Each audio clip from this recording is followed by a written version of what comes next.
to 2023.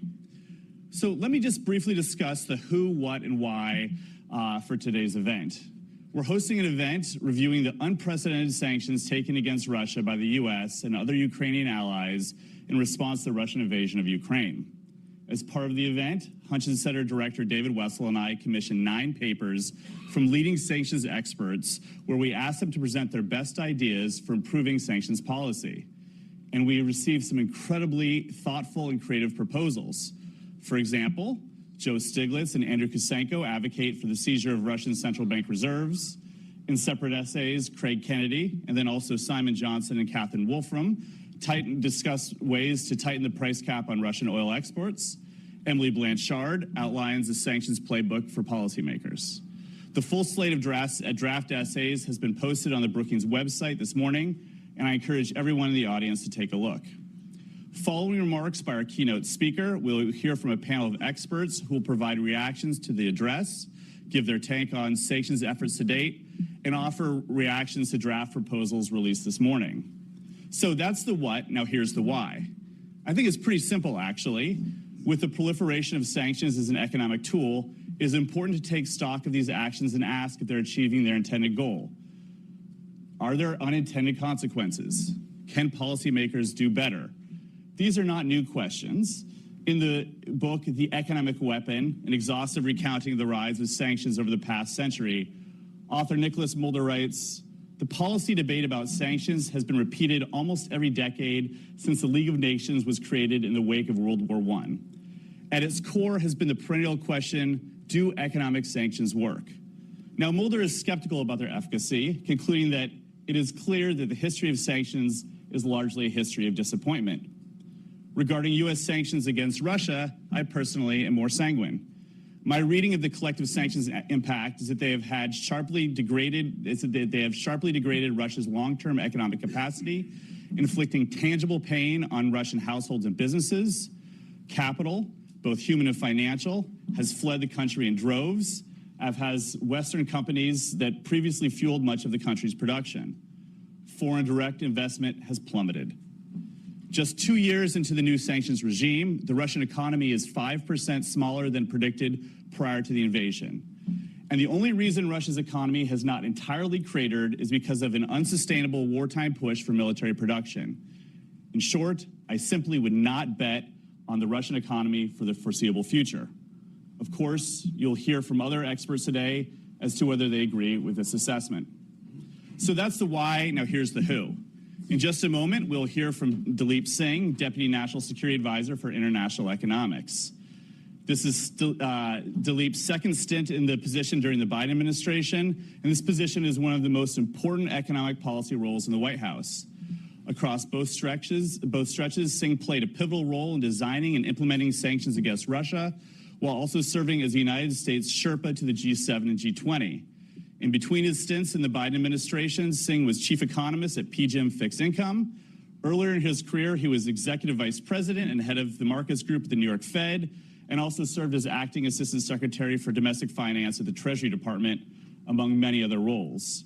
So both from his resume and from my own firsthand experience, I can tell you that Daleep is an incredibly brilliant and insightful person. I very much look forward to his remarks today. Please join me in welcoming Daleep to the podium. Thank you.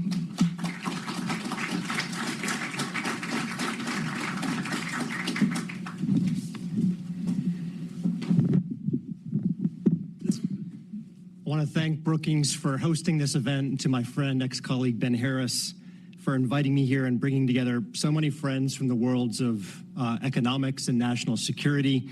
To borrow from the 20th century philosopher George Costanza, these worlds are colliding, and at the intersection is my job as Deputy National Security Advisor for International Economics. And I know it's the animating theme of this conference, so thanks for being here. For a bit of personal context, and Ben alluded to it, I was serving in my current role when President Putin launched a full-scale invasion of Ukraine on February 24, 2022.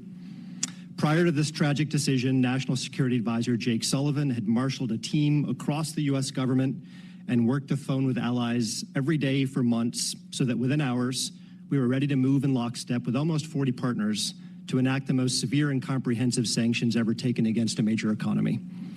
I left government later that summer knowing that our work was far from done and earlier this year I returned with a strong sense of unfinished business.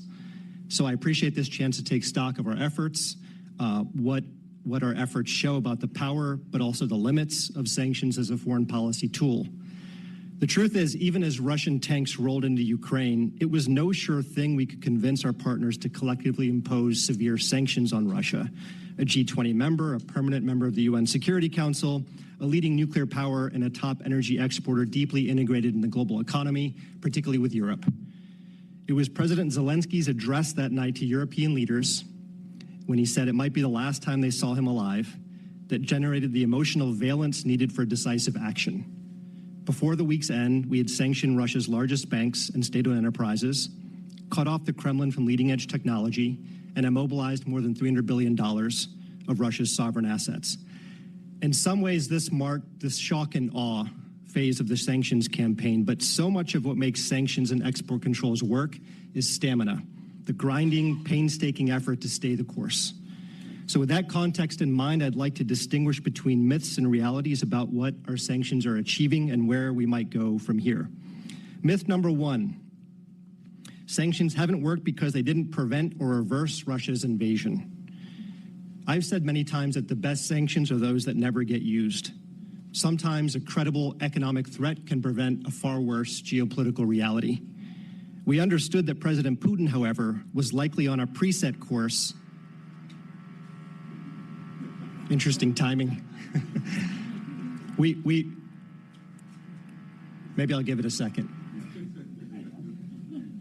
We understood that President Putin, however, was likely on a preset course to invade Ukraine again long before February 2022, both from his repeated claims and his recurring pattern of aggression.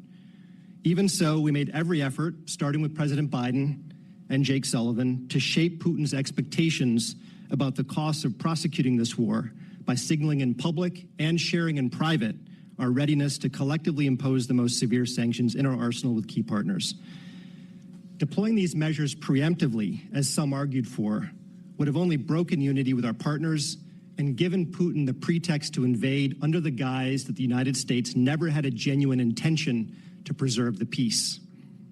Once the invasion began, the strategic objectives for sanctions evolved along three dimensions: to raise the immediate costs for the continuation of the war, degrade Russia's ability to project power over the medium term, and to deter other would-be aggressors over the long run.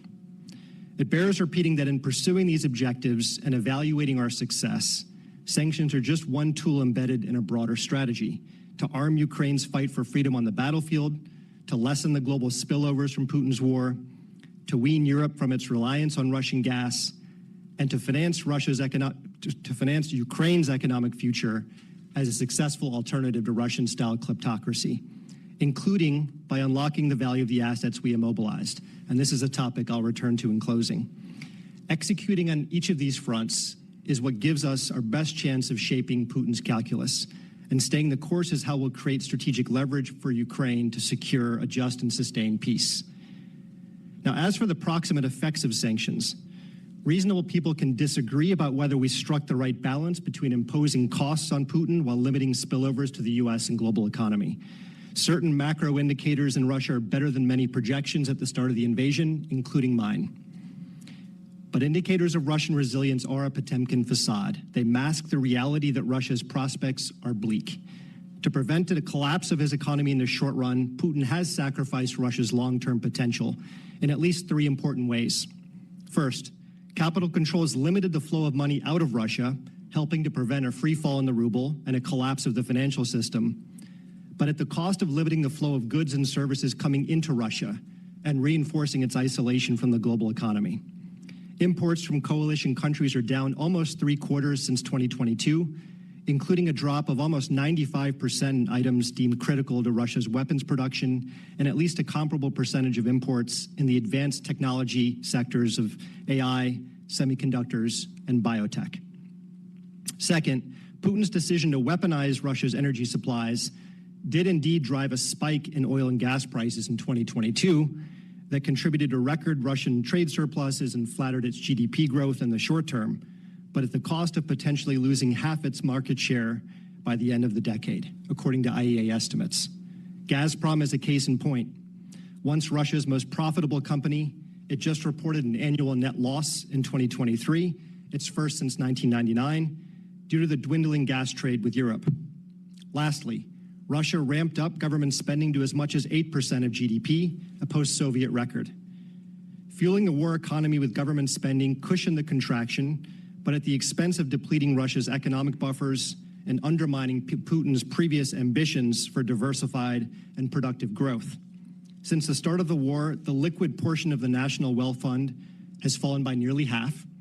Defense outlays in the budget have almost tripled from pre-invasion levels to roughly 1/3 of the total, while the share of spending on domestic infrastructure and education has been frozen, resulting in a real cut to multi-decade lows. Tanks and mortars don't raise living standards, they destroy lives and productive livelihoods. Inflation and benchmark interest rates have subsequently risen to 8% and 16% respectively, both more than double the G20 median. Nosebleed inflation and interest rates will inevitably choke off Russia's growth. So will its loss of access to the world's leading financial centers, cutting-edge technology, and many of the largest energy consumers. So will the immigration, conscription, or flight of over 1 million citizens from Russia. So will the exit of more than 1,000 multinational companies. Less capital, less technology, and less talent imply a smaller, weaker, less productive Russian economy for a generation to come, and it should be remembered as another tragic consequence of Putin's war. Myth 2, Russia is adapting and innovating around our sanctions and export controls, and we can't keep up. Sanctions are like antibiotics. Repeat usage builds up resistance. So it's not surprising that Russia is making every effort to circumvent our sanctions. In fact, it's inevitable. But these efforts are not costless. Russia's near constant need to adapt and reorient its supply chains creates inefficiency, uncertainty, and complexity. By dumping pounds of sand into the gears of Russia's war machine, we're forcing the Kremlin to rely on ever more elaborate and expensive procurement networks. Despite the near tripling of Russia's spending on defense since the invasion, its imports of key components has fallen by roughly 1/3. Shortages of G7 origin electronics and the depletion of stockpiles are forcing Russia to rely on less reliable alternatives. Nearly 40% of the lagging edge semiconductors China provides to Russia, for example, are defective. Countries that continue to trade with Russia and sanction goods are charging a steep premium to do so, perhaps more than 60%. Meanwhile, we're adapting as well.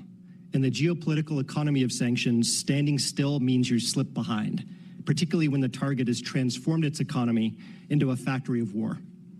That's why nearly every day since the invasion began in 2022, Jake Sullivan has convened a team of experts in dogged pursuit of matching circumvention with countermeasures.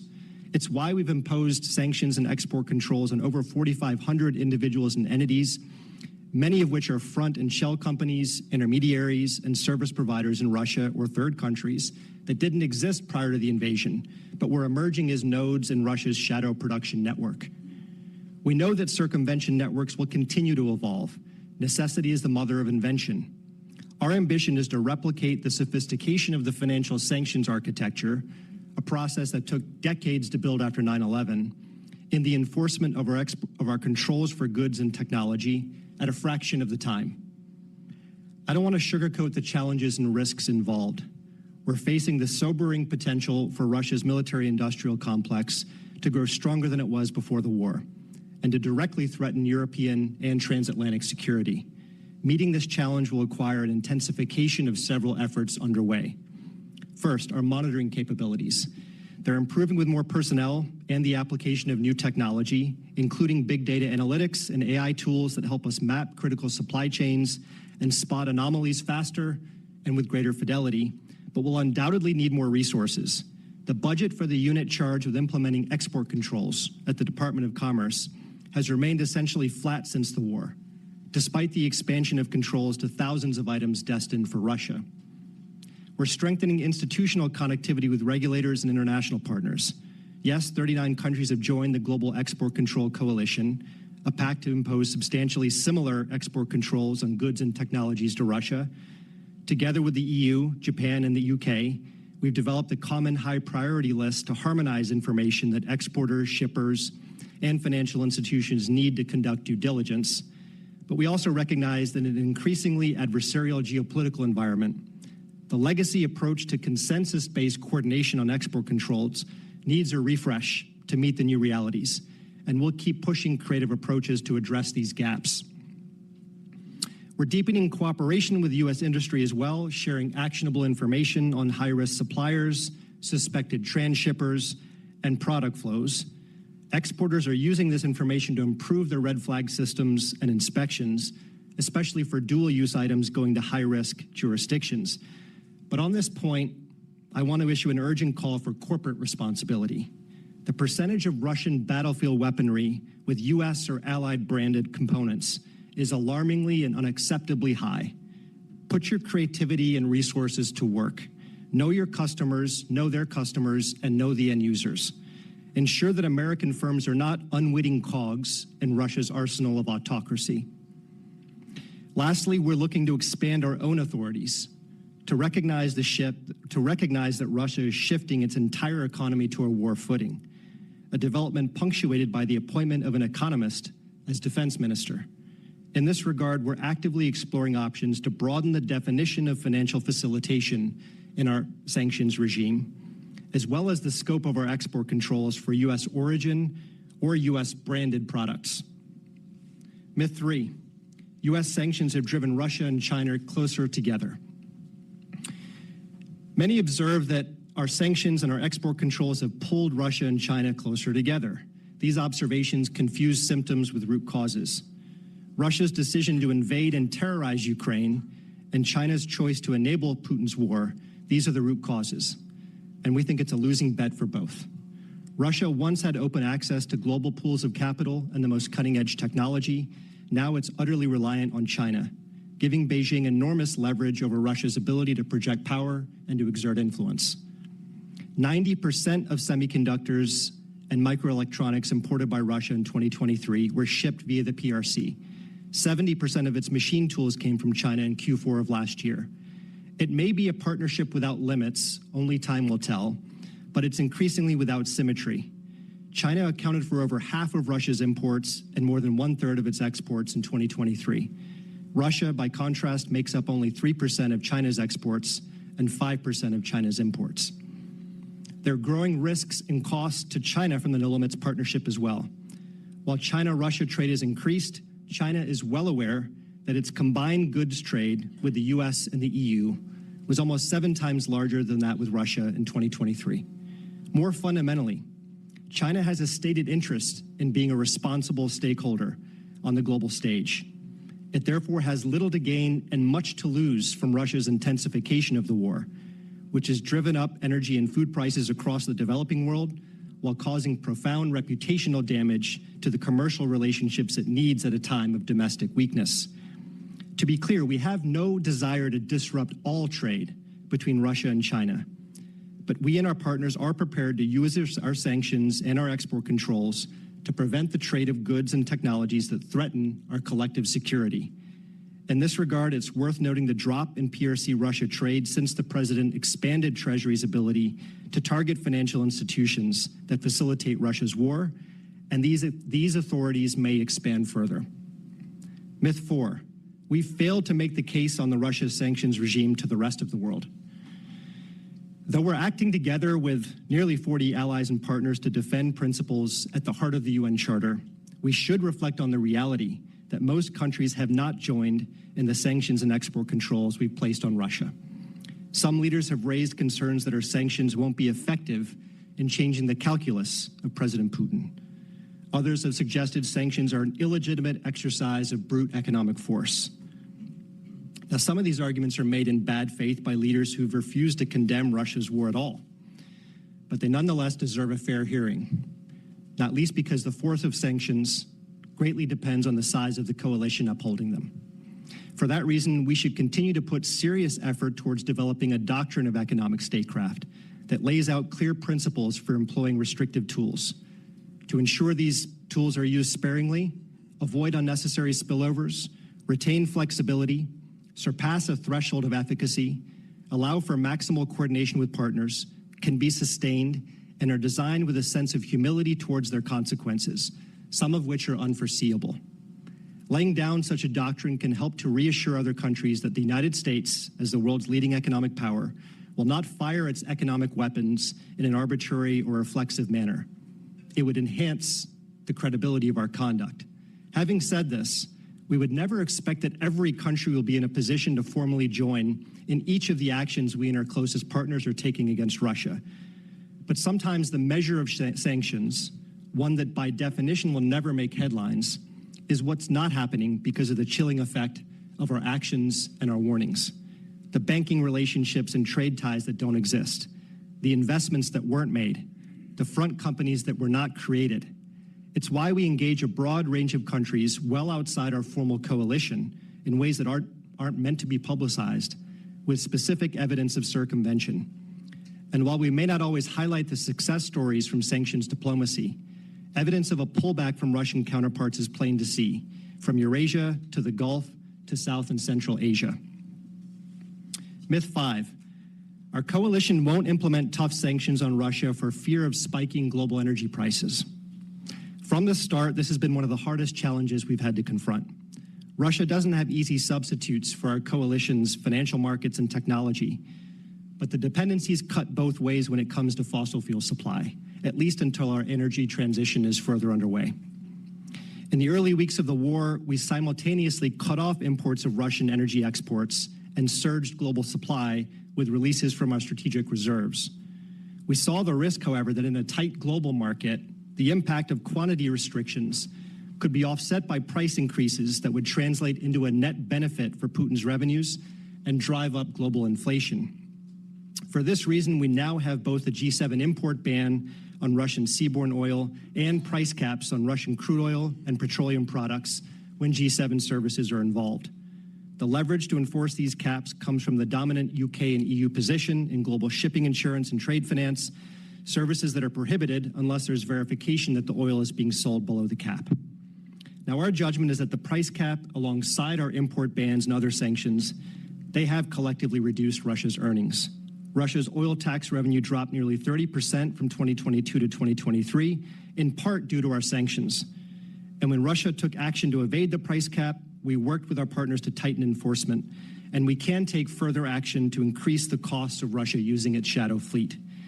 Energy analysts and even Russian officials themselves have linked our increased enforcement activities to the increased discount on Russian oil. At the same time, Russian export volumes have remained high, avoiding the price spike that many feared in 2022. The price cap was the product of compromise, and it is complex to enforce. But stepping back, I'd argue it provides a powerful template of statecraft in an increasingly weaponized global energy market. Now, the last myth, myth 6. Mobilizing Russia's sovereign assets would be a generational mistake. Let me just close where I started. Just 2 days after Russia's invasion in February of 2022, and together with our partners, we took the historic decision to immobilize Russia's sovereign assets held in our respective jurisdictions. Market participants were not expecting this decision, neither was the Kremlin for that matter, nor did they expect this step would be taken at once by the world's most prominent reserve currency issuers. Despite its shock value and the considerable risks involved, the decision did not lead to an appreciable shift away from G7 currencies. And now, more than 2 years later, at a moment of great peril for Ukraine, our leaders have the opportunity to generate a financial return at scale from the risk already taken. The need is clear, even after taking account of the U.S. supplemental package and the EU's €50 billion facility. Ukraine still has a sizable external financing gap over the coming years if the war continues and military spending remains steady. The G7 summit represents our best opportunity before November to close this gap and to deliver an unambiguous signal that we will not fatigue while maintaining unity and without violating any jurisdiction's rule of law. Of course, there are risks involved with mobilizing these assets, but policy is all about trade-offs. And the much greater danger in this moment would be to leave Ukraine insufficiently financed to fight for its freedom, to allow one of the most egregious violations of international law in recent history to go unchecked in the heart of Europe. The precedent that failure would set, the chilling effects it would cause, the economic and financial instability it might trigger, the signal it would send to would-be aggressors across the world, These are the costs we find unacceptable. Now, we can be on the right side of history while being humbled by the uncertainties of taking this momentous step. For the United States, it should only stiffen our resolve to shore up the competitive advantages that gave rise to the potency of our sanctions regime in the first place: the primacy of the dollar, the integrity of our institutions, the dynamism of our capital markets, our capacity to innovate, the unmatched purchasing power of the American consumer, our net exporter status in energy and food, our unrivaled network of alliances and institutions, our ability to attract ideas and talent and goodwill from across the world, and most of all, the power of our story and trust in our leadership as a faithful steward of the international order. Thank you.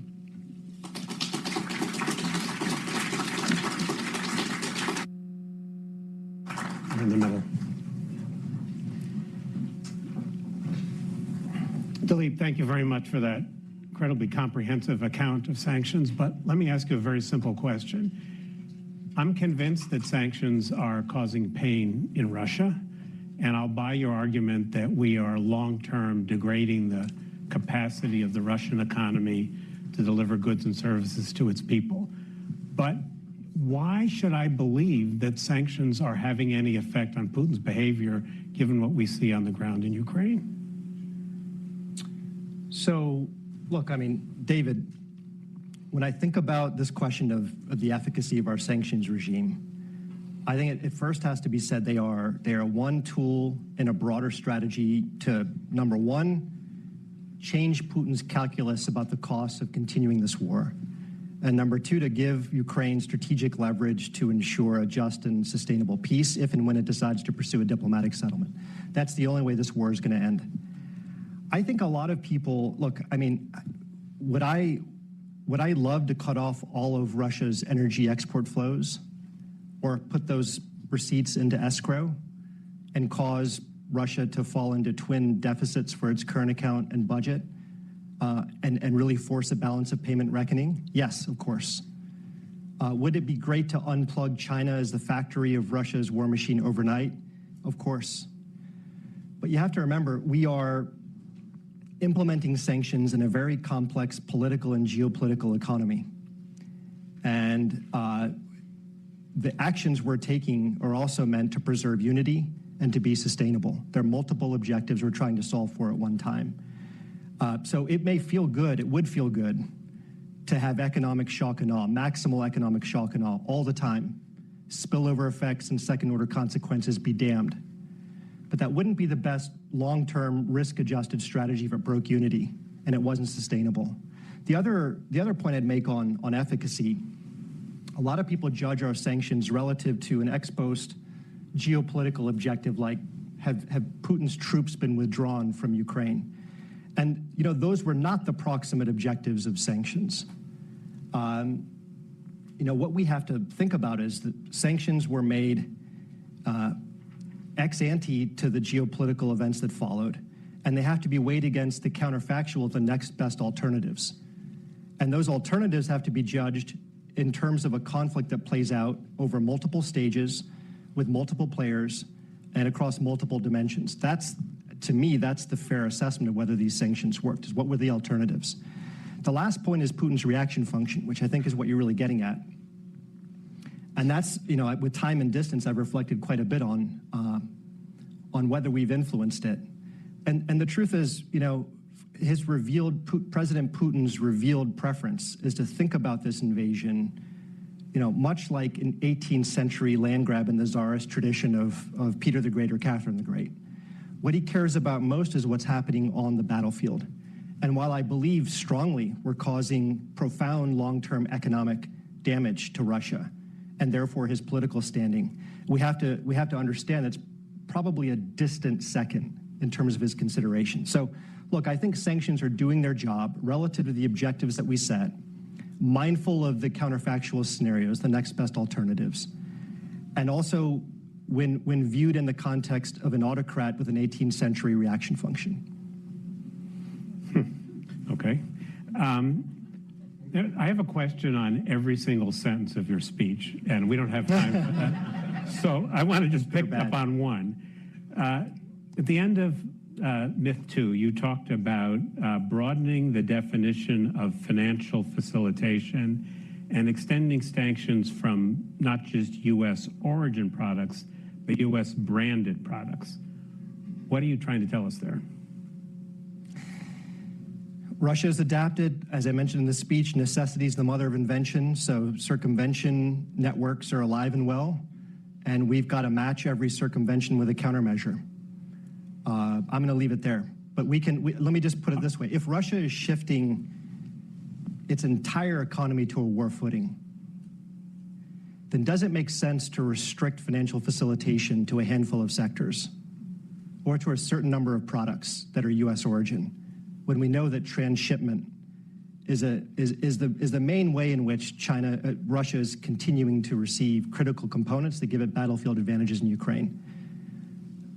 To my mind, to our mind, that would be a mistake. It's time to adapt. So does that mean you are considering with our allies secondary sanctions? It means whatever you think. Okay. All right.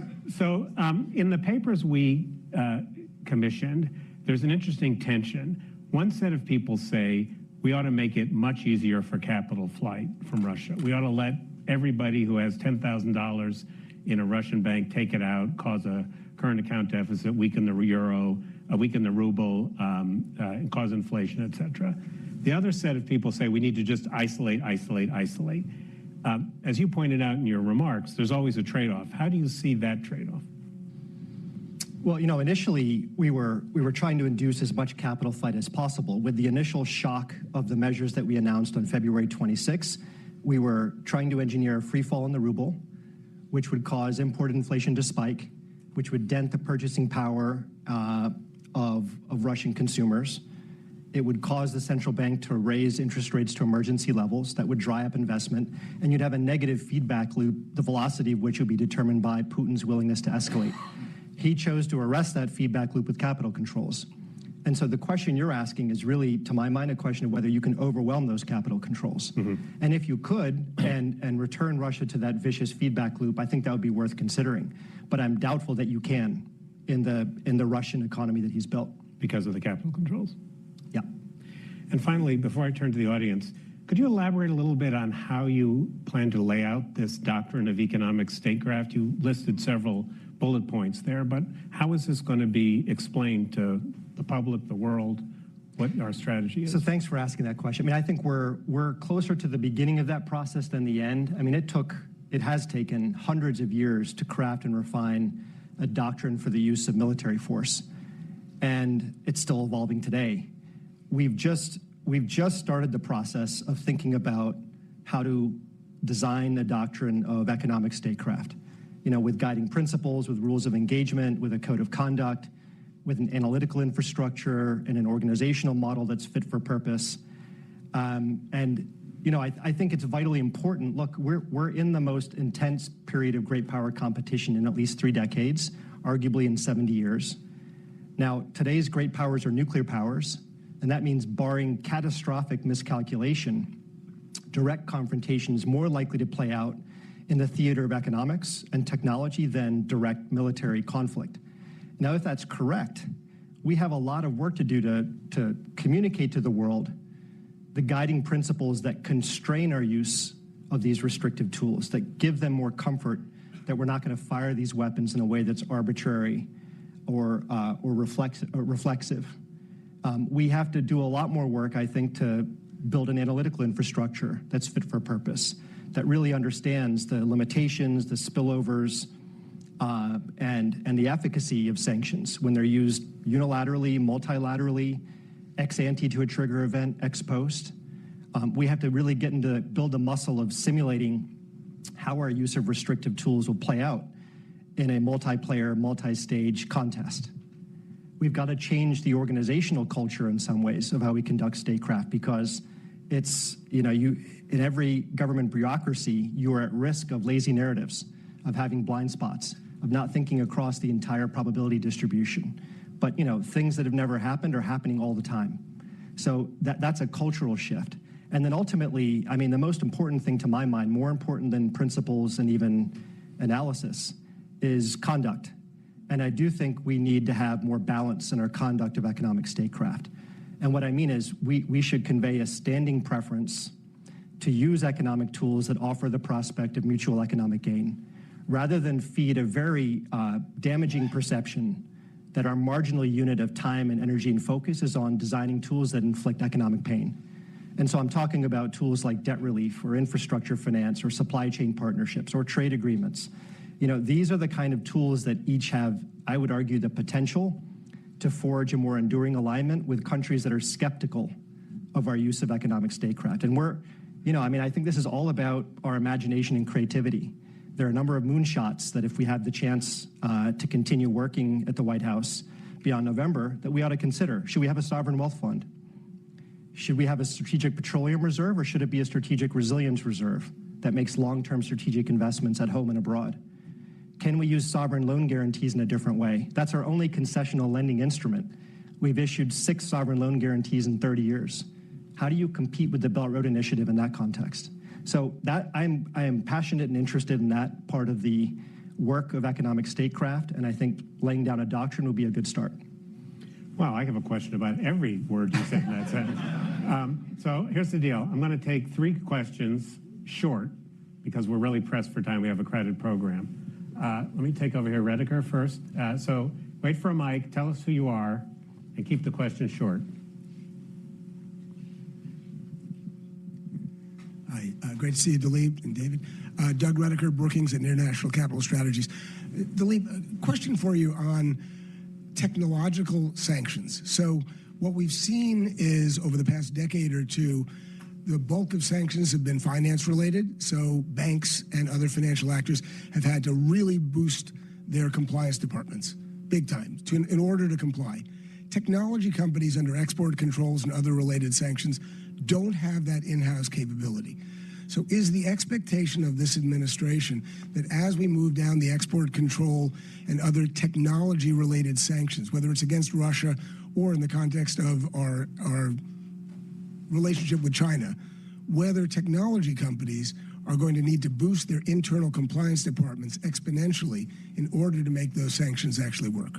Okay, thanks. Anders? Do you want me to respond quickly? No.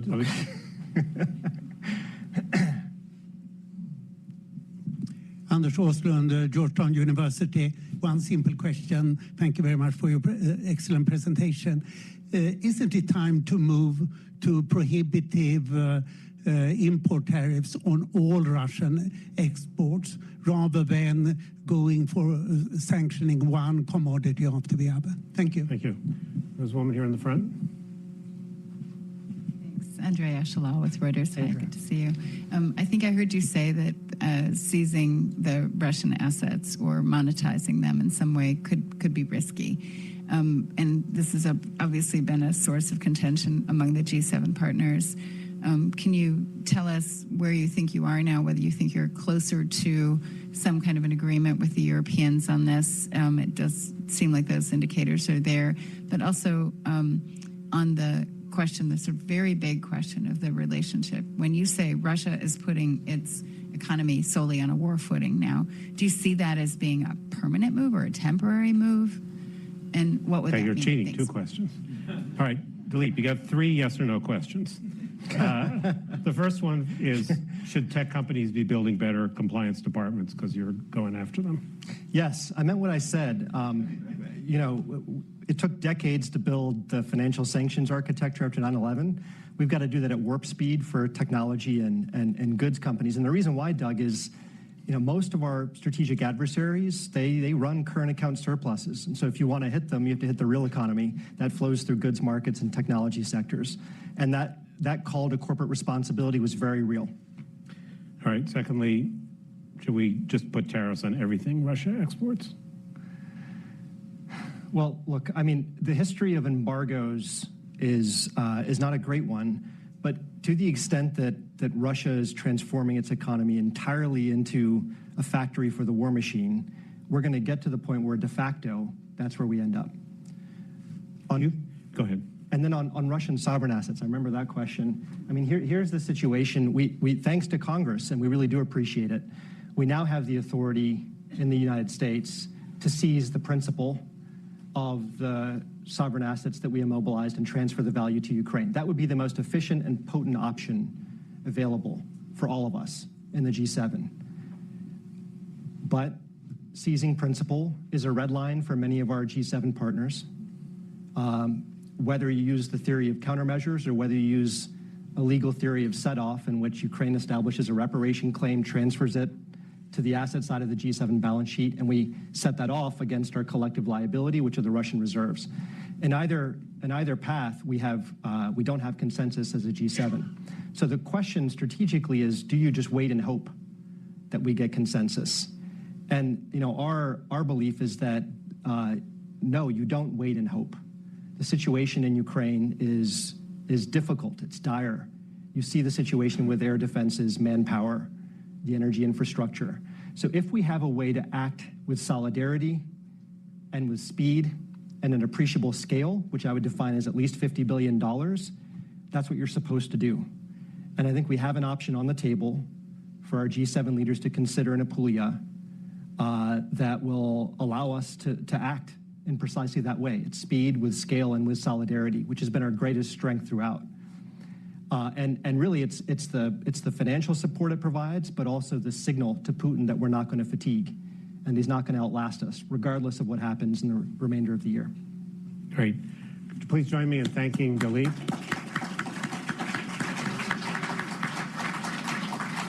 And if you just stay where you are, I'm going to bring up our next panel, and I think you'll introduce the panelists. Thanks.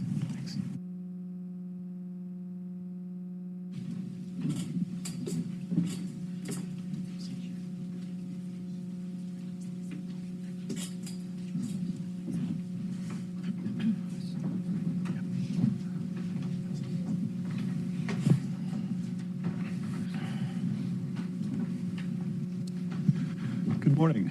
I'm Arshad Mohammed. I'm a reporter with Reuters. I'm delighted to be moderating this panel. To my far right, Yuriy Gorodnichenko, professor of economics at Berkeley. In the middle, Fiona Hill, senior fellow at Brookings. And coming to us by video from London, Agathe Demarais of the European Council on Foreign Relations. We'll do a chunk of Q&A amongst us, and then we'll turn to the audience for some very short yes or no questions. Before we delve into what's working and what's not, I'd like to ask each of the three of you, perhaps starting with you, Yuriy, and then Fiona, and then Agathe, a first principles question. What is the policy objective of sanctions against Russia meant to plausibly achieve? Yuriy. It's a great question, also a very difficult question, as we saw earlier this morning.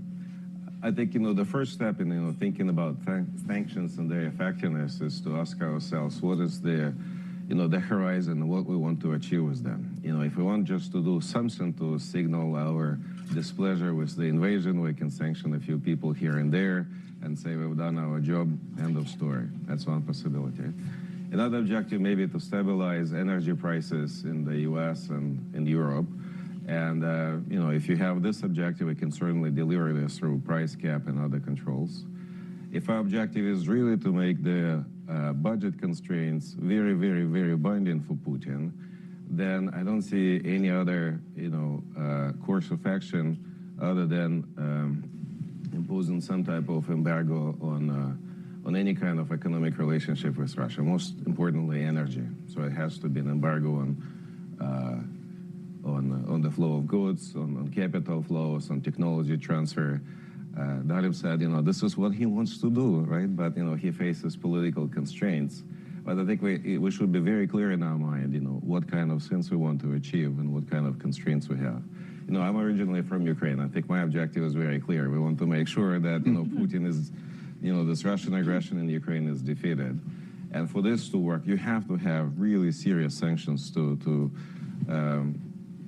inflict significant economic damage on the Russian economy. So, they should just run out of money like the Soviet Union did in 1986 when energy prices collapsed. And the Soviet Union just had to reform itself from within. So something like this can happen also in Russia today. Fiona, what's your answer? Yeah, I think, part of the problem is the way that people are conceiving of that question, not you personally here, because we also saw David put that question to Daleep in a very straightforward manner, but it's really kind of people's expectations of what sanctions are meant to do. And I think both Yuriy and Daleep have been very clear that they're just one tool. They're not the silver bullet, they're not the catch-all, they're not going to be the instrument that actually changes everything. And I think, what Daleep said, and I'm sure Yuriy would completely agree with this, if you're dealing with somebody with an 18th century mentality, which Putin most certainly has, and I'd probably actually take it back even a few more centuries, you've got a real kind of difficulty in just using financial instruments. If we think back to the sort of the medieval era in Russia, and I'm just going to put this out there because I think it does frame the mentality and the difficulties of using sophisticated modern instruments. Putin's approach to financial sanctions is kind of like the old medieval, which is, steal all the money, sack all the granaries, kind of make sure that nobody can actually fight against you and destroy everything. And I mean, that's kind of basically what we're seeing here. And as Daleep said, and as Ukraine has experienced, Putin's number one objective is to conquer the territory.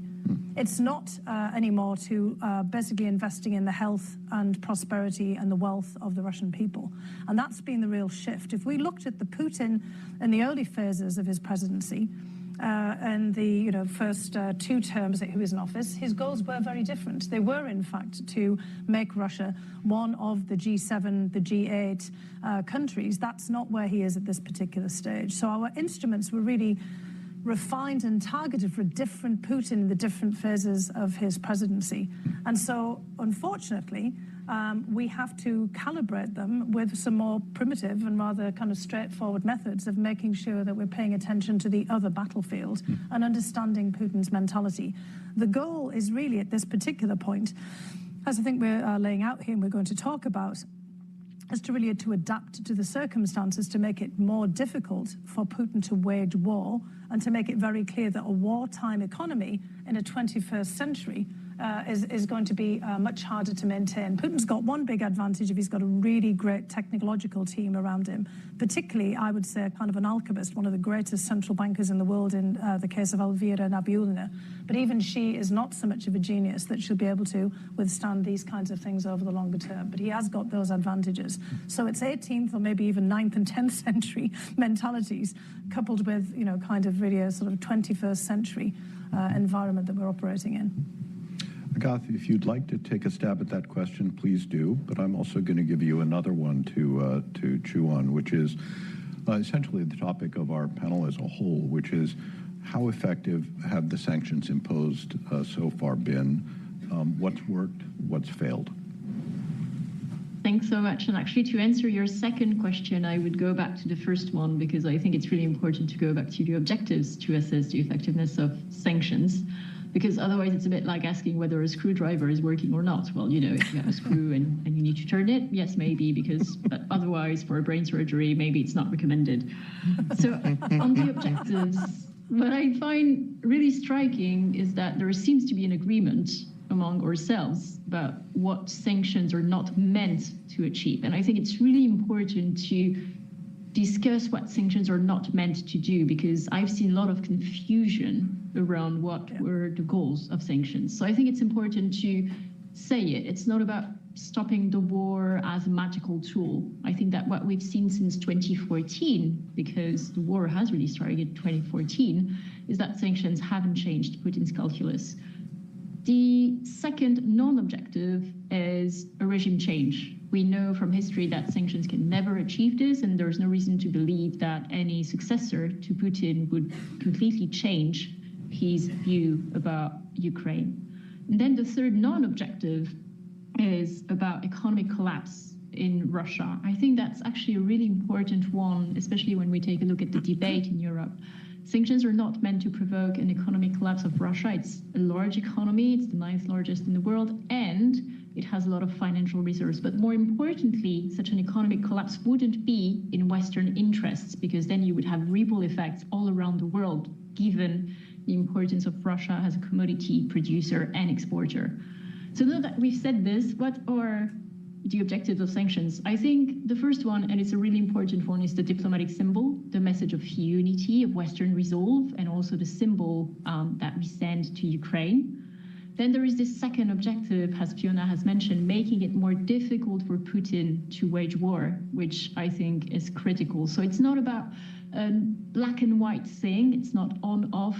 It's not a switch that we could turn off, but it's about making it more difficult to finance the war and making it more difficult to access technology to wage war. So that's all the question about export controls on semiconductors, because this is stuff that is found in all defense gear.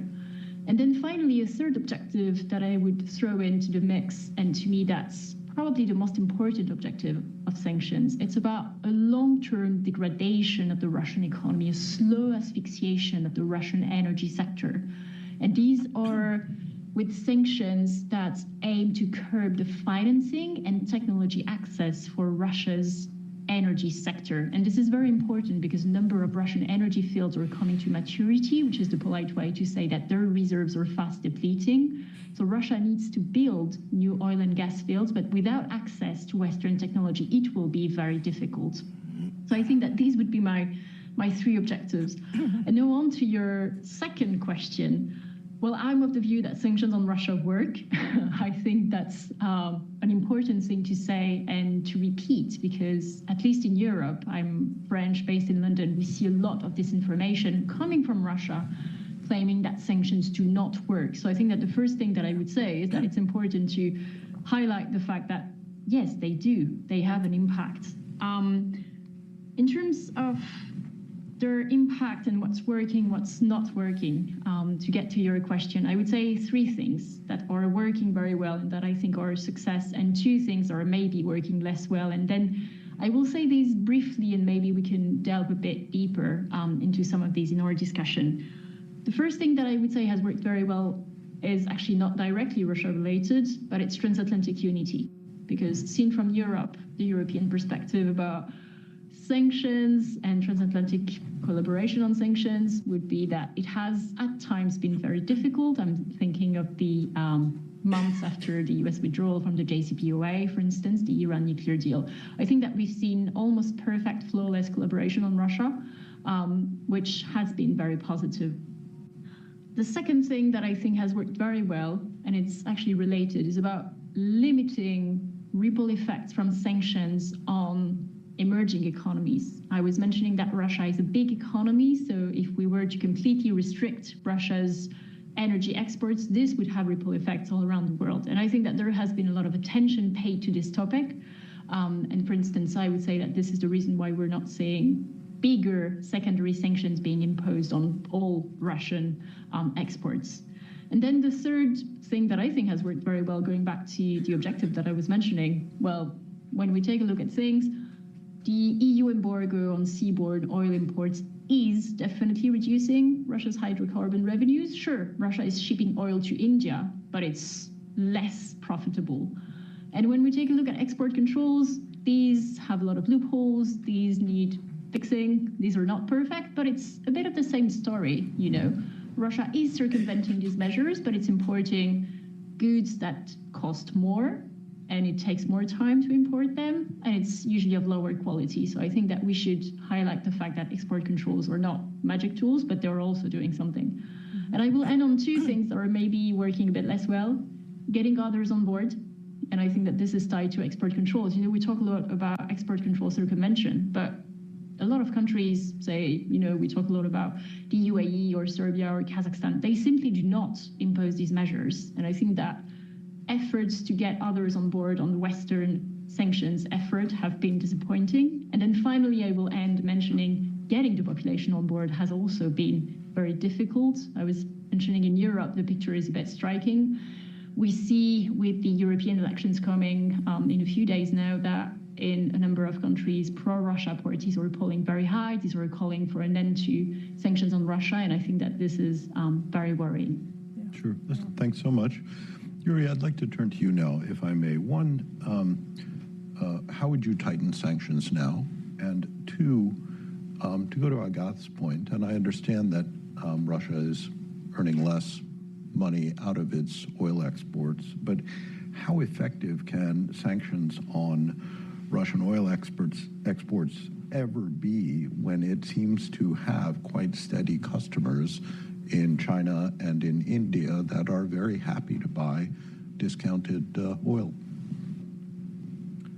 Let me start by making an observation that we have so many sanctions, so many regulations now. It's really, really hard to enforce this. You know, if you have thousands of people to track, if you have thousands of legal entities to track, you know, you have this whole patchwork of, you know, regulations in the U.S. and other countries. And in this sense, it's very, I mean, I shouldn't say very, it's relatively easy to circumvent the sanctions because you can always say, I didn't know my customer, you know, I don't control this importers in Kazakhstan and so on. I think it's really time to turn the tables and say, well, if you want to have a trade or any kind of relationship with Russia, you have to have a license from the U.S. government or from some European body. And then it will be very clear, you know, who's responsible for what. You know, I often hear that, okay, we have an embargo on Russian energy, on oil, gas, and so on, and this is going to lead to a spike in energy prices. And I would say, you know, this can happen. This is a real possibility. But on the other hand, we know that Russia is a big energy exporter, but we also have a lot of spare capacity in OPEC countries to replace Russian oil. It's number one. Number two, it's true Russia can export oil to happy customers like India and China, but it's going to be only a fraction of, you know, the global sales that they used to have. So in this sense, they're going to have a lower flow of dollars that they can use to finance the war. And also I want to remind everybody that, you know, when we had an embargo on Iranian oil, everybody said, well, we're going to have a big spike in energy prices. And in one of those years, in 2014, actually energy prices, the price of oil collapsed by 50%. So it's a very non-linear dynamic between, you know, sanctions and energy prices. So I wouldn't say that, you know, we necessarily have this linear relationship that you tighten controls on the Russian oil and somehow this is going to create an explosion of, you know, energy prices and so on. And the final point I want to make is that people often say, well, we can't do this because this is going to destroy our economies. But we have been there already, right? So remember 2022, you know, many in Europe were saying that we're going to have mass unemployment when we're going to lose our Russian energy. It didn't happen. We didn't have mass unemployment. Maybe we had a little bit of a slowdown in the economy, but nowhere near mass unemployment. Why? Because we know elasticity of, you know, demand for energy is relatively low, but it's not zero. So you can, you know, substitute one type of energy with another type of energy.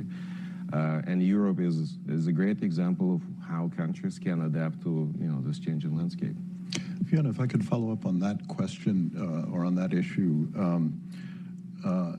you know, if Russia can keep exporting, even if it is earning income not in dollars but in RMB or in rupees, are you ever going to get to a point where you have sufficiently impaired the Russian economy that Putin cannot maintain his war machine, or that he cannot maintain, you know, or keep a lid on domestic discontent?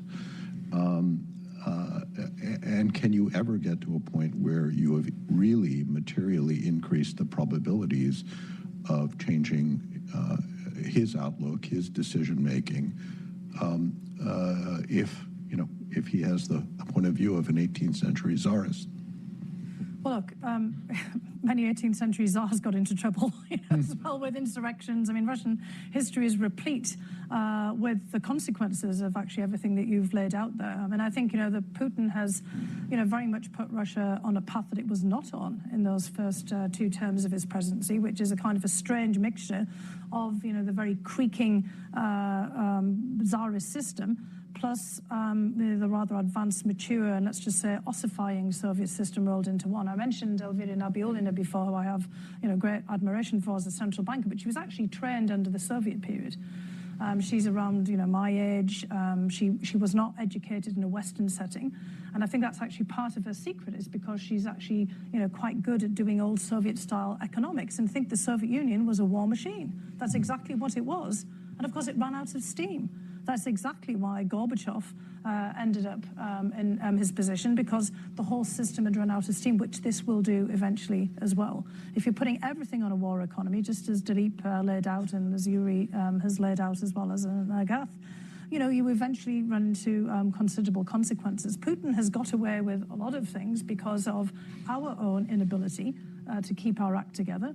I mean, he's banking on all of the things that Agathe has just talked about right now. He's banking on the fact that Russian propaganda and influence operations will, in fact, result in the rise of far-right populist movements in the European elections.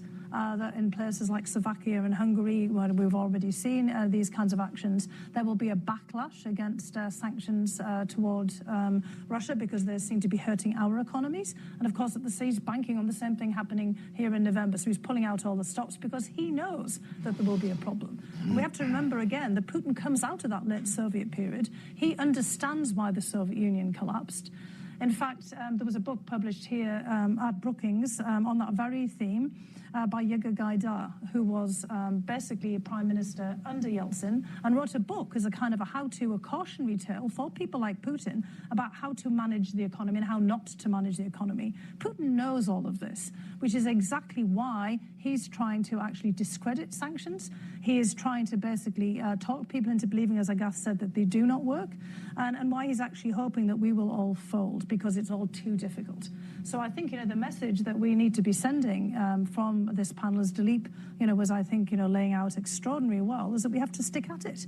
Because there will actually come a point, as you've just laid out. I can't say when it will be, but if we keep that unity and we are creative and adaptable and don't always tell him what we're going to do with a big flashlight on our heads saying, we're coming for you, we're just about to do this, that, and the other, that we will actually, eventually hit a point where it becomes very difficult for him to deal with all of this with repression, because that's what he's doing at this particular moment. He is banking on the fact that he's putting enough money into places like Moscow and St. Petersburg so that the kind of Russian elites still feel relatively comfortable, and that he's repressing any kind of dissent. He's lucky, in fact, that the million-plus people have left politically, but he won't be over the longer term economically. Can I stick with you for one moment on the broader question of the set of tools, the matrix of tools, of which sanctions are only one? And I'd like to ask, with particular reference to what appears to be under consideration now by the administration, which is to say the use of U.S. weapons to strike into for Ukraine to strike into Russian territory.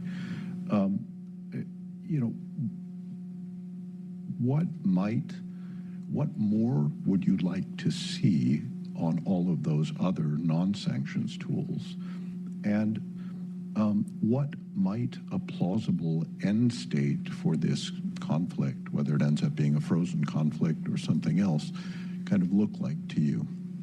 Look, it's a combination of all of these things. I mean, again, just like sanctions are not the magic bullet, there is literally not a magic bullet on the battlefield either. So, I mean, that's going to be part of the dilemma. We have to be consistent across the board. And diplomacy and communication, strategic communications are going to be critical as well. I mean, what I thought Daleep said was very sophisticated. I had a lot of questions like David did, but I thought that it was spot on. But we can't get Daleep out, around the country and around the world making this case, because he's got a job to do. So our diplomats and the rest of us have to do a better job at this as well. We have to push back against Russian propaganda and influence operations. We have to be on that front as well 24/7. Because the idea, the fact that we're having a panel, suggesting that sanctions doesn't work is already because we're trying to kind of counter this basically insidious idea that there is nothing that we can do, to basically roll back Putin. Putin wants us all to think that he cannot be defeated. He knows he can be. And he is genuinely worried at this particular moment. Don't think for one second that he's not. He gets up every single day wondering, if somebody's going to be out to get him, literally, because there's a good chance that somebody is, somewhere out there in the world or in his immediate entourage. That's the nature of the beast that he has created around him, and the beast that he is riding at this particular moment. He wants to basically beat Ukrainians and Europeans and Americans into submission, either literally on the battlefield or in the field of political propaganda. So we have to keep on stepping up our game. Look, our big problem that we have here in the United States is our election. Let's just be honest about it. As Daleep said rather plaintively there from the podium, if we're still here in November, we're going to move on to this next phase of economic statecraft. Putin is hoping very much that Daleep will not be here in November and the rest of the Biden administration either, because that will give him an enormous victory, irrespective of how, Trump decides to display his strength or not, because it will erode America's leadership. And in many respects, this war has become a proxy war against the United States for anyone else that Putin has invited in, be it Iran, be it China, be it North Korea, be it others that are, supporting Putin one way or another. It's not about Ukraine. It's not really about, kind of what actually happens day to day. It's really, for Putin now, it presented as an opportunity for everyone who wants to pile on against the United States to pile on in Ukraine. So one of the things that we also need to do is get our European counterparts unleashed to make the point to China, as I think actually Ursula von der Leyen and others did during Xi's visit to Europe, that there has to be a change in posture, at least of China and other countries as well, to make this move in a different direction. Putin is emboldened by the fact that he thinks that everybody else is being able to exercise their frustration with the United States through the war in Ukraine. He's inviting everyone to pile on. If we close that off, particularly by Europeans, make it clear that it matters to Europe. This is a matter of European security and European economic future. I think that calculation might change. We need to change the calculation of other players in this conflict as well. Yuriy, I'd like to ask you a question that David appropriately asked Daleep, and Daleep appropriately punted on, which was, what did he mean when he talked about sort of expanding the scope of, or how one defines financial facilitation? Is he talking about secondary sanctions? Question one. Question two, how significant would such a threat or act by the United States be? Would it, for example, lead to curtailing what I gather are the large amounts of goods now flowing through Central Asian countries and into Russia? Give us your thoughts on that. Well, his response was, whatever it means for you, this is how you can interpret it. So I'll give you my interpretation. I think the eye of the beholder. Right. So I think he is saying that secondary sanctions are coming, and this is going to be a part of a broader initiative to tighten the screw in the Russian economy. And there are lots and lots of opportunities to do this. Many people have this view that somehow Russia is completely disconnected, for example, from the financial system. It's not true. Many banks still have access to Russia, and they do lots and lots of transactions between Russia and the rest of the world. It's not just, the Russian Gazprom Bank, it's also an Austrian bank called Raiffeisen, which makes a killing now in Russia. To me, it's really surprising that Raiffeisen is still allowed to operate in Russia. It's a systemically important financial institution in Europe. If something happens with this bank, who is going to pay for the losses? Is this going to be the ECB or somebody else? I don't know, but it will be an example of something that is happening in the Russian economy that should not be happening. And maybe this is going to be one of the next steps. Also, technological transfer. He was saying, know your customer. We have already a lot of infrastructure in the financial industry. It's not rocket science, right? So all you need to know is, where the final destination of your chip or whatever is going to be. This can be tightened. How effective this is going to be? I think it's going to be very effective because, one thing is when you issue threats and nothing is happening, then nobody is reacting to the threats. You have to make the threats real. And I don't want to say, teach, publicly somebody to behave well, but likely this is what is going to happen. And I think it is going to be very effective because we see that the threats of sanctions from the U.S. government have a very chilling effect on any kind of economic transaction between Russia and whoever else, they're talking to.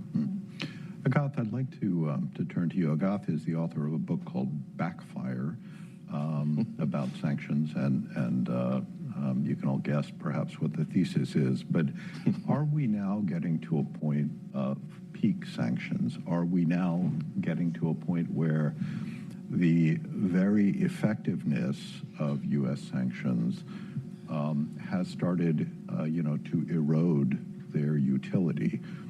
Please.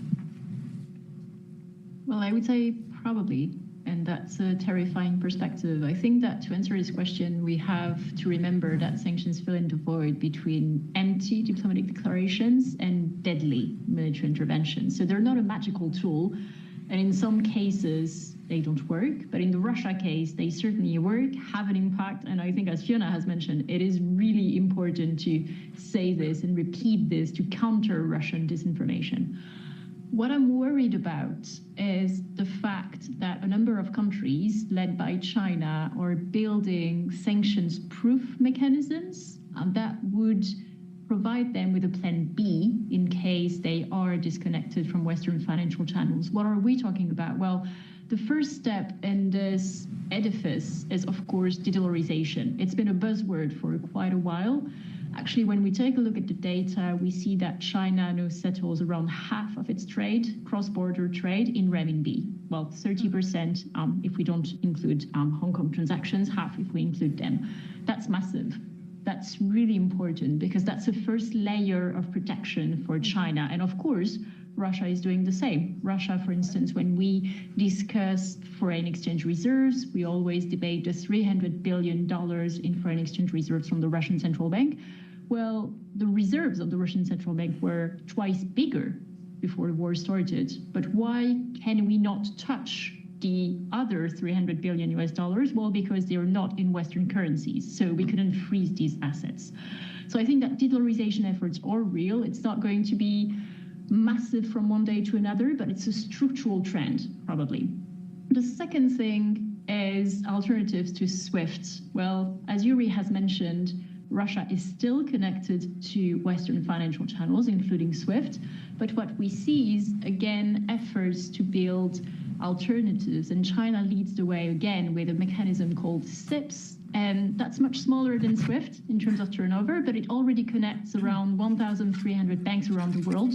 All European banks, mostly all American banks are connected to it. And what China is doing here is that it is building a plan B if it were to be disconnected from SWIFT. But it's also doing something very aggressive because one day China could say, well, if you want to do business with us, and China is the world's second largest economy, you need to use our own domestic financial channels. It's called SIPS. And then China would have the ability to cut off entire countries or companies from its market. It would actually mirror what US sanctions can do. So that would be very significant. And then the third block in this edifice is, of course, digital currencies, and sanctions are mostly ineffective. We're not talking about crypto here, but again, for instance, the Chinese digital renminbi, which is issued by the Chinese central bank. And sanctions would be completely ineffective to curb transactions with these digital currencies. So I think what is really striking here is that usually the debate is about the fact that de-dollarization may happen, but it won't be a game changer. But same with alternatives to SWIFT, same with digital currencies. But I think that all of these channels or tools taken together give the ability to row countries to completely bypass Western financial channels and therefore decrease the effectiveness of sanctions. And so if we go back to the idea that sanctions fill in the void between empty diplomatic declarations and deadly military interventions, well, that's a terrifying prospect because it would mean that this tool may become gradually ineffective.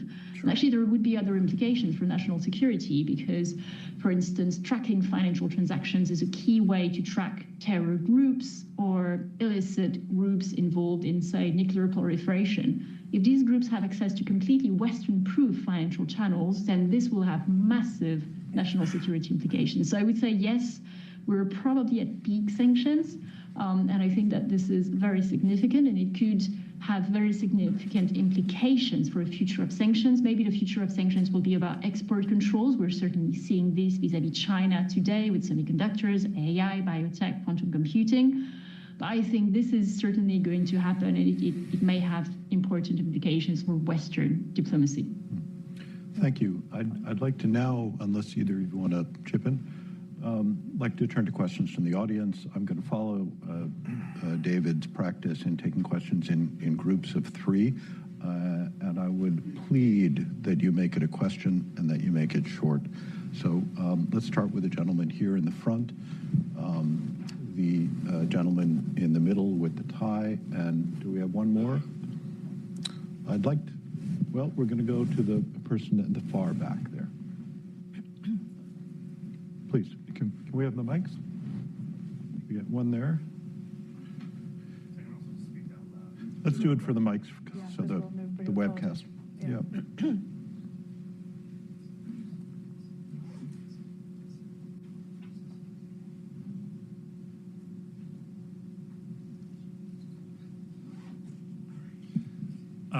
On the price cap, oh, sorry, Chase Winter with Energy Intelligence. On the price cap, I mean, how do you evaluate how it's working? In March, the P&I clubs, which are everybody doesn't know, Western insurers, said in a statement to a UK parliamentary committee that the sanctions the price cap was unenforceable, and they kind of complained a little bit about having to be the enforcer of the sanctions. I think the Swedish P&I Club had a comment about how there's like a 30-fold increase in paperwork, which is maybe good for collecting intelligence, but maybe not so good if you're, insurer. And I think that they cited that something like 800 ships, tankers had moved into the shadow fleet away from the P&I clubs. So I guess the question is, how do you evaluate that? And, is the price cap unenforceable, and it's time to sort of move on to other sanctions? Sure.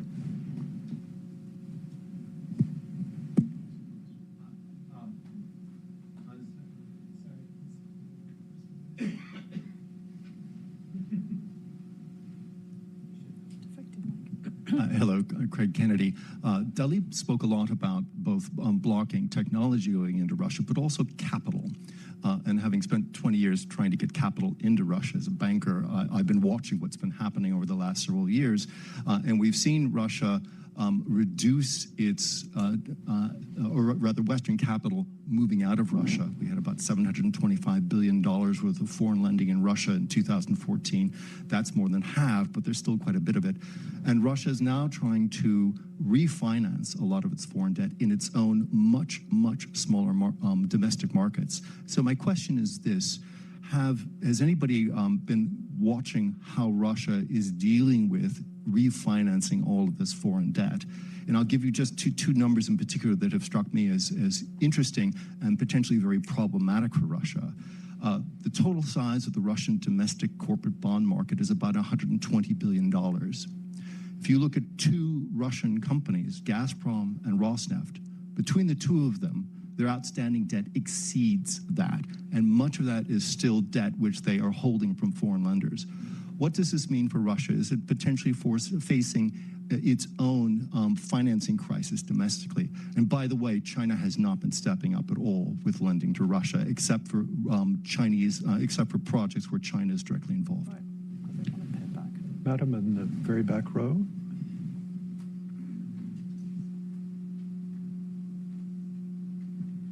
Thank you very much. My name is Nona Mamulashvili. I am from the country, Georgia. I'm the former member of the parliament. I resigned in protest to what my government is doing today. And probably you know that today the Georgian government overrode the veto of the president on the foreign agents bill. So my question actually is that what we're observing in our part of the world is Russia is expanding its battlefield not only with the tanks, but marking its territory with the foreign agent laws. So it was Kyrgyzstan first, now today is Georgia, and Republika Srpska has also started to initiate this law. There are people on the streets and we are protesting and we do what we can within the constitutional norms. There is an assistance that is coming through with the sanctions that the US has imposed on those who actually voted for this bill, but it seems that it is not enough. I mean, it's travel ban mostly. Putin is waging the war in our... Forgive me, if you could... That's the question. Boiled it down to a question. Thank you so much. So in this case, we're trying to see what else can be done and how can we stop Putin, because this is the war by other means. Yes. Thank you. Yuriy, are you up for discussing the price cap and whether it's unenforceable? I think it is enforceable. We have some options to do it, and one of the Brookings essays on sanctions is discussing this in detail. It's true, it's more difficult and it requires, corporate responsibility and solidarity. So, somebody has to be doing this. It's true, it's a lot more, paperwork and everything. But as I said before, know your customer, this kind of tools have been around for a long time, and so this industry will have to adapt. And the question about the financial market in Russia, I can't remember who was saying that Russia is a gas station pretending to be a state. Gas stations don't have developed financial markets. And so they're going to run out of money at some point, and they will have to involve the central bank to do all these refinancing deals that they have to do, which again means that we have to keep a lot of pressure on the Russian economy, keep it isolated, don't allow them to, have any kind of access to the global capital markets. They should not be able to refinance, especially in these very difficult conditions. There was some discussion about whether we should allow Russian capital to leave the country, and this is related to the last question about Georgia. My personal take, we should not be doing this, because we should remember that Russian money have an enormous power to corrupt just about anybody, not just in the U.S., but everywhere, including Ukraine. And so we should make sure that this dirty money, this corrupt money, is not going anywhere in our blood system, so to say. And if we could perhaps go to you, Fiona, on the question. Yeah, about I think Georgia. Agathe was having some problems and not being able to hear. Agathe, can you hear us now? Yes, I can hear you all very well, except when Yuriy speaks, which is a bit frustrating, but I was wondering if there's anything we can do. But that's fine otherwise. If the technical folks can try to improve Yuriy's mic, that would be great. And Fiona, please. Yes, I mean, some of the questions are very technical. I'd much myself prefer to hear from Yuriy and Agathe about these, because there are some very specific issues that I know that they're tracking very closely here. But I will speak to really the last point, which Yuriy has already touched on. And for Agathe, who didn't hear that, I mean, Yuriy is actually talking about the power of Russian money to corrupt, not just in the United States and Europe, but also in the immediate region. And I mean, that is one area where Russia has invested very heavily in particular governments. I mean, in the case of Georgia, of course, the power behind the throne of Georgia, Mr. Pinavishvili, has made all of his money in Russia. And, part of the dilemma, that we are dealing with is that so many of the former Soviet republics, which of course have been, even calling them this, seems ridiculous after 30 plus years of independence. But, in 30 years, there's still not been a major generational change in people who are, in their 50s and 60s, who spent a lot of their formative years in either the Soviet Union or built up, their fortunes in the immediate, wild period of capitalism that many people here, participated in or, could have watched as all of the countries were building up their financial markets. A lot of them made their money in Moscow, and that is the case with so many of the current leaders, or they made their connections in Moscow and they made their careers there. And Putin knows exactly how to push all of their buttons. In the case of Mr. Pinavishvili, he's extraordinarily worried, in fact, about being sanctioned. This might actually get to Agathe's point about peak sanctions. And in fact, is actually holding Georgia itself hostage in basically a way of pushing back against the threats from the United States and from other countries to actually sanction him, because his billions are all, very much tied into his dealings in Russia. So we have a lot of complexity here. Putin knows, for example, that he can have all kinds of impacts in places like Serbia, in Slovakia, in Hungary, in Germany, in France, for example, because of many decades of investing in political parties and individuals. So while we're following the money trails of technology, while we're following, the money trails, led by Raiffeisen Bank and many others, we also have to follow the same trails of money and understand those relationships between Putin and Russia and many of the other players, that political and financial, in other countries immediately around Russia and further afield. And that's going to be probably, part of that next stage of Treasury, and also, I hope, in the case of Europe as well. I mean, in London, for example, formerly known as London-stan, where so many of the oligarchs were heavily invested, or the London laundromat, which is all the kind of recycling of dirty Russian money. There's been a real wake-up call. It took several poisonings, polonium scattered all over London, Novichok on doorknobs, and killing innocent British citizens to actually bring that home. But I think the message now is loud and clear that the financial ties of Russia and that ability to influence, particularly in pushing through legislation that harms countries' ties with the rest of the world, is very much there. And that's going to be another phase of action that we're going to have to take. Thank you. I'm sad to say that we've now... Do we have a chance to hear from Agathe? Agathe, please, to the extent that you were able to hear Yuriy, do you have any comments you'd like to add, in particular on the domestic financing or refinancing of Russian debt? Well, yeah, actually on the two questions, the oil price cap and the domestic refinancing, these are questions that I've followed a little bit. I think on the oil price cap, the first thing that I would say is we should always expect private firms to say that sanctions are very difficult to enforce or unenforceable, or that it's not working. And I speak here as a former French Treasury official. This is always what we're going to hear from the private sector. I think what this points at when we take a look at the oil price cap is that this measure was always intended to work in the short term to medium term, when Russia was still relying on Western vessels to ship oil to its new customers, and I'm thinking mostly about India.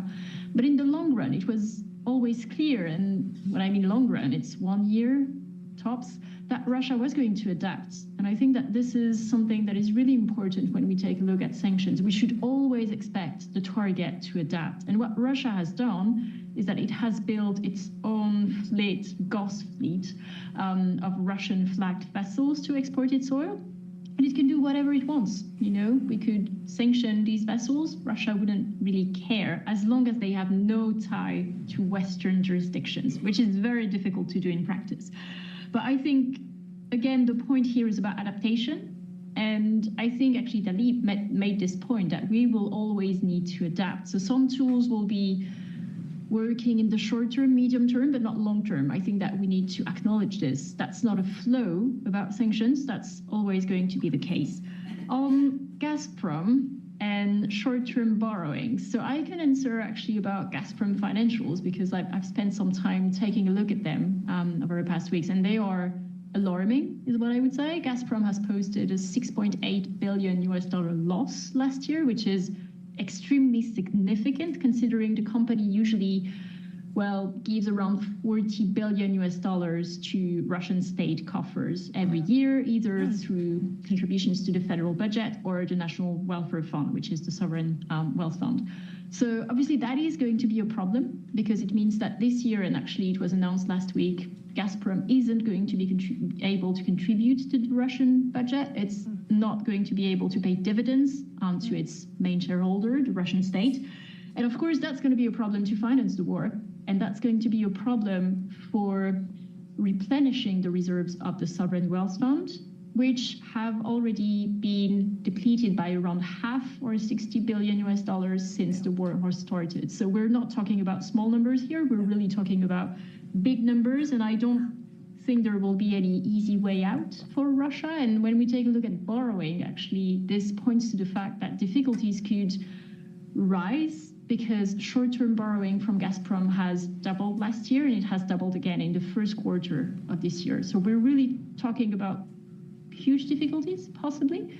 And it's a closed loop, because usually Gazprom would give money to the sovereign wealth fund, and then the sovereign wealth fund would bail out some private firms. But if at some point this link is severed and it's the sovereign wealth fund that doesn't have a lot of money anymore, it needs to bail out Gazprom, I'm not entirely sure how this works. So it's a closed loop, but I'm a bit puzzled about how it's going to work in the long run. Listen, thank you so much, Agathe. Let me say thank you to our panelists, Yuriy, Fiona, and Agathe, and turn it over to Suzanne Maloney, the Director of Foreign Policy Studies at Brookings. Thanks, Arshad. Thank you. Thanks so much, Arshad. And I have the pleasure of concluding this terrific event. I'm Suzanne Maloney, as Arshad said, VP and Director of Foreign Policy here at the Brookings Institution. Really what I wanted to do is just thank the brilliant speakers that we've had on our stage, virtually and in person here today.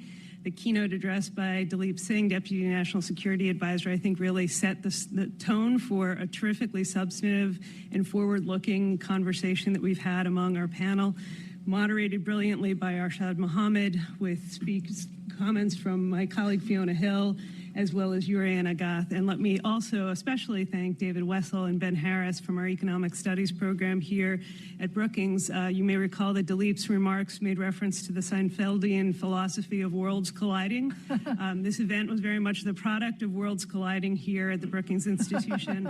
And I think a reflection of the fact that to think about the tools of economic statecraft, you really do need experts on the economy, the financial markets, and national security to come together in a way.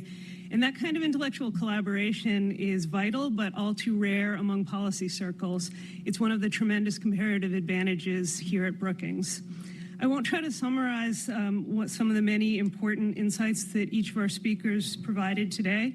I will commend you to reflect upon them as you leave our event today, but also to return to the Brookings website, and especially for those of you who are watching this event virtually, jump on there right now, and you will be able to read the papers in depth that were commissioned that this event was really intended to launch. Many of those papers address some of the questions that were raised by the audience and some of the points that were made by our speakers here today. I just wanted to wrap up by saying I've done a lot of work on sanctions in another important context, the issue of Iran. And what I heard today resonated deeply with a lot of what I've come to appreciate about the efficacy and lack thereof of sanctions with respect to U.S. and international policy on Iran. We talked about the principles, the architecture, the instruments of sanctions. We talked about the implications of innovation and evolving types of sanctions. There was a time and an enormous literature that was developed around trade sanctions. We've since, over the past 20 years in the post-9/11 era, seen the evolution and implementation of financial sanctions, and now new innovation around technology sanctions as well. We've talked a lot about the factors that contribute to the efficacy of sanctions, as well as the limitations and the potentially unintended consequences, as well as the bureaucratic challenges and diplomatic challenges of devising, implementing, and most importantly, perhaps sustaining sanctions.